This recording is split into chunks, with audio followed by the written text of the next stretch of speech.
En sport, à présent et plus précisément en voile, les étudiants seront à l'honneur sur la rade de Cherbourg du 11 au 17 mars prochain avec le trophée de l'île Pelée, championnat de France et d'Europe universitaire de voile habitable. Une épreuve qui offre aux étudiants l'occasion de défendre les couleurs de leur école ou de leur université sur l'eau. Explication avec Olivier Gosselin, l'organisateur de cette course.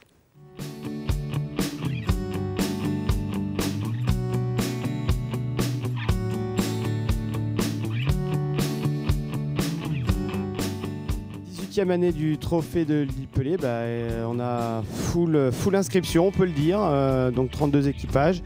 On a 10 équipages étrangers parce que c'est aussi une Coupe d'Europe. Les étudiants viennent de l'Europe entière pour venir naviguer et s'affronter et confronter aussi aux meilleurs français. Donc c'est avant tout un championnat de France avec Open. Et là, bon, ça va être, je pense, une belle fête sportive.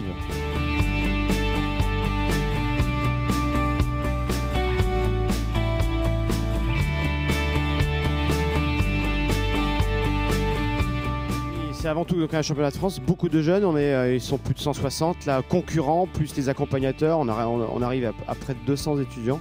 Donc c'est un événement majeur sur le plan nautique en France. L'Hexagone est bien représenté, donc ils ont tous rendez-vous à Cherbourg pour naviguer ensemble.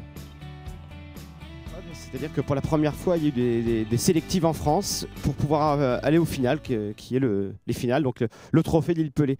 Donc il y a eu des sélectives à La Rochelle, à Dunkerque, à Cherbourg, au Havre et à Brest. Donc voilà, on arrive à un vrai championnat de France. Donc ce sont les meilleurs qui participent donc au final du championnat de France. Oui, on peut naviguer là où ailleurs on ne navigue plus.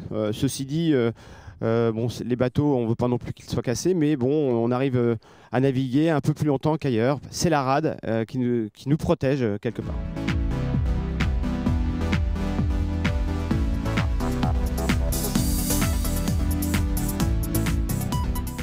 Donc, ce sont des J80, donc mis à disposition par la marine, majoritairement par la marine nationale et puis les clubs bas normands. C'est un projet vraiment bas normand. Le J80, en fait, on réunit une flotte de bateaux, ils ont le même bateau, souci d'équité sportive. Et les bateaux sont à poste, c'est-à-dire qu'ils viennent de loin, mais ils n'emmènent pas leur bateau. C'est l'organisation qui fournit le bateau. Donc les régates ne changent pas, ça se passe au pied du trophée, à côté de l'île Pelée. On appelle ça les flottes collectives. Donc tout le monde le même bateau, les mêmes voiles, et c'est vraiment le meilleur équipage qui gagne.